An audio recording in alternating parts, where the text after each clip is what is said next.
Hi folks, Andy here. Welcome to the two-note pattern. I think some of you are going to find this video absolutely fascinating. There was a graphic at the beginning. You can download your own copy of that in the video description on YouTube. Just go to the pack there and I'll add it later today. So let's begin. We're going to look at a traditional variation of Nhemamusasa that demonstrates an application of previous ideas, especially those circular shapes from our last video. And then a two-note pattern is going to be revealed, which is, it kind of highlights a way of thinking about the music that is one way in. And I want to present you with the option. It's quite intense, and it's going to suit folk with a particular mindset, but without knowing that option's there, you're kind of disabled. So I want to present it to you so you've got the choice. And if it's sort of half interesting to you, the next video that I put out is going to give you an exercise where all of this that I'm covering here will make a lot more sense. So you can sort of flick between two videos and it's really going to deepen your awareness of this approach to the music. So let's go for this variation. I'm a real fan of it. It's beautiful for a number of reasons, and I'll discuss those later on.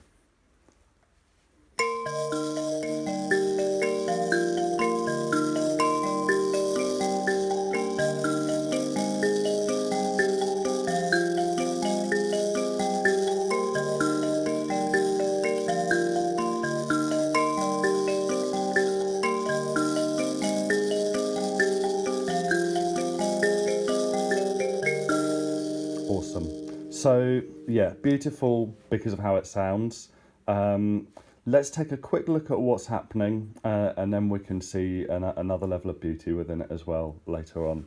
So in the last video we had those circular note shapes.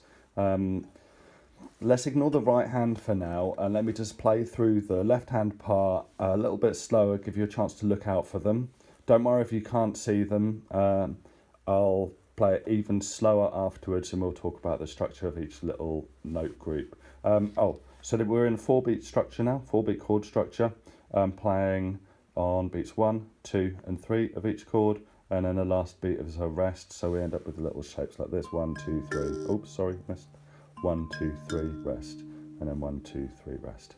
So I'll go through the whole song structure now.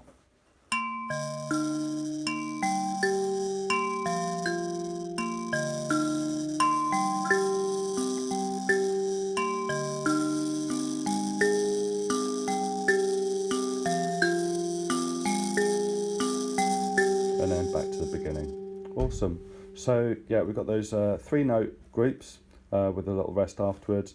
Our first little circular shape from the last video, we have chord 4, and it's 5th ones, making this little circle, and I'm choosing this one, and this one. Great. Our next chord 6s, whose thirds are 1s. Big circle. Again, we're starting from this note. There's going to be a theme here. Note, note, note, and then rest. And then our next chord is chord 1. It's 5ths, our note 5s, and we've got this little circle. Again, we're starting from here. So there's a little theme. We're coming in from this note, beginning of the chord structure. We don't need to cover all of the different parts of the song. We'll head on to the last 3 chords. And then we've got all of the chords covered. So part 4 of the song begins with chord 5. Our 5s are here, and their 5ths are 2s. So we've got a big circle, and we're now coming in from this note here, this note 2. Our next chord is chord 7. Its thirds are 2s. So we can come in from this note here, got a circle, yep. And then our last chord, chord 2, its 5th is 6, and we've got this little circle here. We're coming in from this note and playing these 2. Awesome.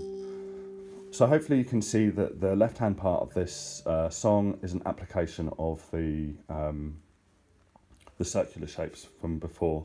Oh, I didn't tell you. Yeah, I did. So we've got roots and fifths in our first chord, roots and thirds in our second chord, and then roots and fifths in our third chord. Roots, thirds, and fifths. That's kind of like something that I'm pushing in this video. I'm going to be talking about roots, thirds, and fifths, and the point is that those note choices appear frequently in the music. I'm going to show you multiple examples of that throughout this song, and to sort of give you to demonstrate that they're there. So if you went through all of the chords and learnt roots, thirds, and fifths for every chord, it sounds really dry doing that. It sounds really like a really square thing to do.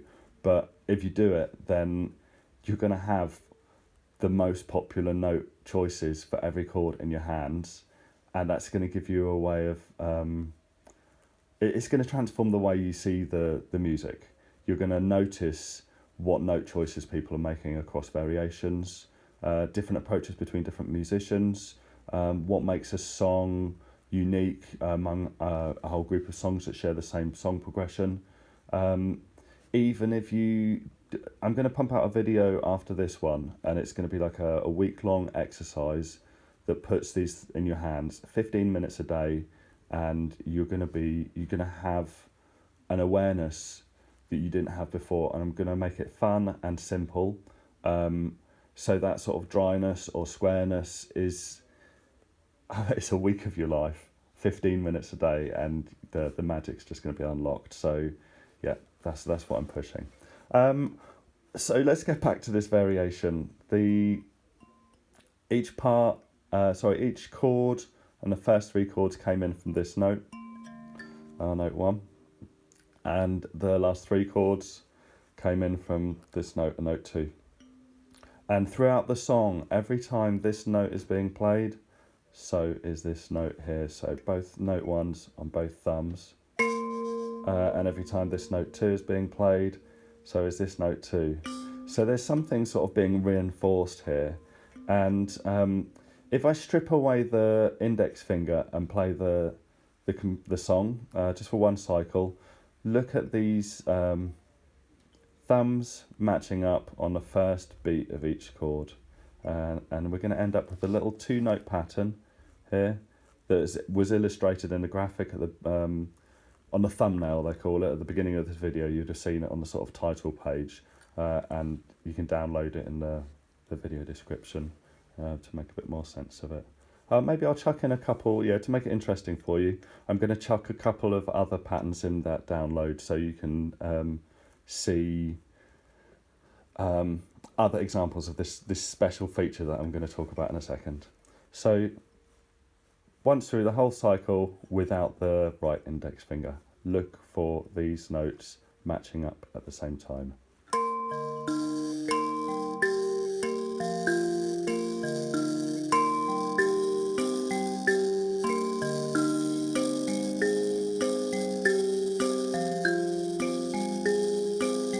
And then back to the beginning. So what did we have there? Once, twice, 3 times, 4 times, 5 times. We jumped up, back down, and then up 2, 3, 4, 5 times.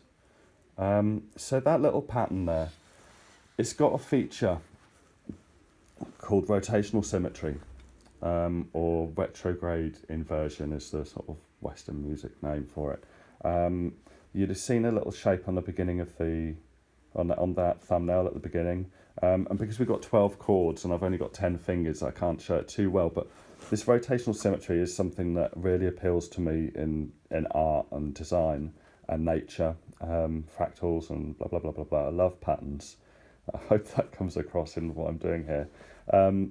If you imagine that I had 12 fingers, pop an extra one up here, an extra one down there, and our first this complete hand now with its 6th finger represents note 1s. We've got note 1, note 1, note 1, 1, 1. This hand represents note 2s, a note 2, back to note 1, and then with our extra invisible finger at the bottom, 5 lots of note 2.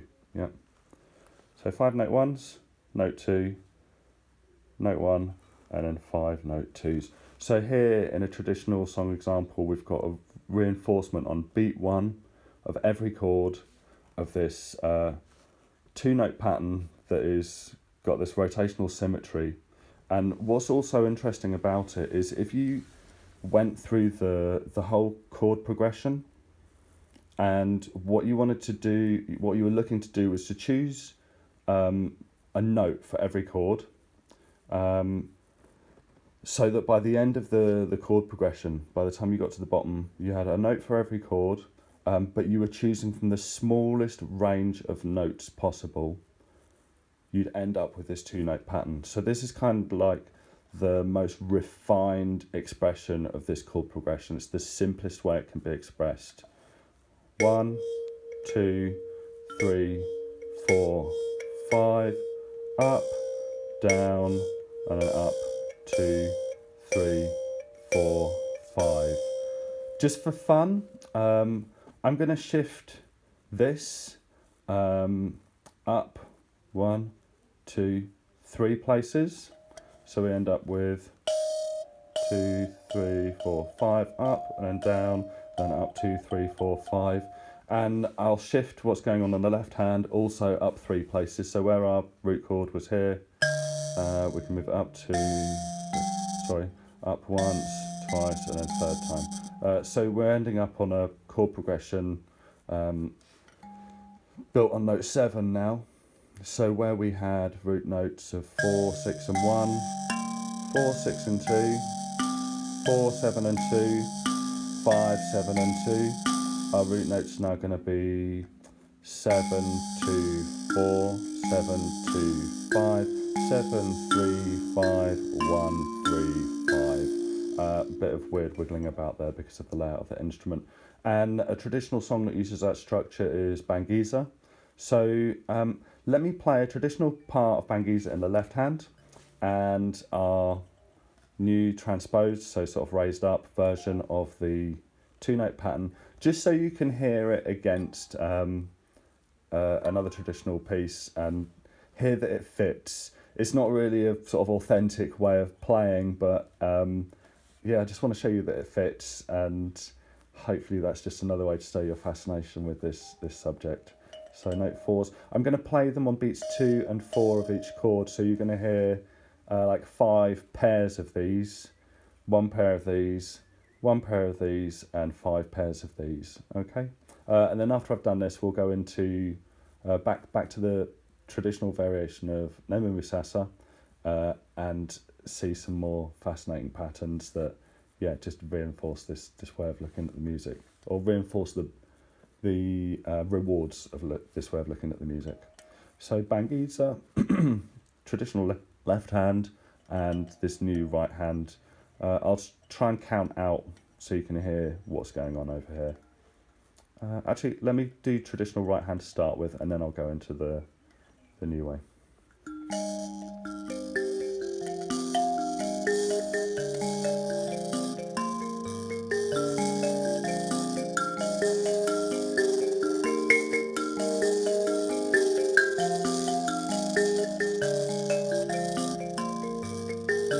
Okay, you ready? Once, twice, 3 times, 4 times, 5 times, up, down, up, 2, 3, 4, 5. Once, 2, 3, 4, 5 times, up, down, up, 2, 3, 4, 5. So just a little example there of our 2-note pattern being shifted, transposed with and played against a song that has also been transposed. Awesome. So our 2-note pattern is built on this most refined way to express the chord progression is built on the 5th of our first chord. Our first chord is 4, and here 1 and 4. So 1 is the 5th of 4. Remember? 4, 5, 6, 7, 1. It's the fifth. And on our next chord, chord 6, it's the third. And our next chord, chord 1, it's the root. So what we had there was fifth, third, and root. Notice I'm playing on beats 2 and 4, so this isn't matching up now on the first beat. Fifth, third, and root. Let's carry on across the whole song. Fifth, third, and going up now for the root of 2. Fifth, third, and root. Fifth, third, and root. So what we've got there, to create this 2-note pattern, we're playing fifth, third, and root in the first, second, third, and fourth parts of the song. Fifth, third, and root. So it's like it is a regular kind of choice, and it's producing this amazing pattern with this sort of feature that's at the heart of the music. What's going on in the index finger? On beats 2 and 4 now we had the root 4, the fifth, and the fifth, root, fifth, and fifth, root, fifth, and fifth, root, fifth, and fifth. So in the index finger we've got another regular pattern across each part, root, fifth, and fifth, root, fifth, and fifth, root, fifth, and fifth. So there's some structure here, some really steady structure that's being juxtaposed. So we've done the left and right thumbs, we've seen the pattern there, we've done the index finger on the right hand and seen the pattern there. All that remains is our beats 2 and 3 on each chord. Let's see what's going on there. Root, root, and fifth. Root, root, and fifth, root, root, and fifth, root, root, and fifth. So like multiple regular structured parts juxtaposed together, combined into one beautiful variation. So for me, the beauty in this music is both in how it sounds and also the structures within it. And for you, you might be like, I just really like playing it and I love the sound, and that's all it is for me. And that's enough. I mean, that's how I believe this music came to be, because of how it sounds. And the fascinating thing about music is that it has a beauty on multiple levels, and particularly in Mbira music, it invites these multiple perspectives, multiple ways of looking at the same thing, it totally invites that. So we've seen now a traditional variation that's full of structured elements. One of them was this 2-note pattern that is the most refined way of expressing the chord progression. I've shown that set against a transposed sort of a raised up version of the same chord progression in another traditional song. And I'm going to invite you in the next video to explore roots, thirds, and fifths for every chord.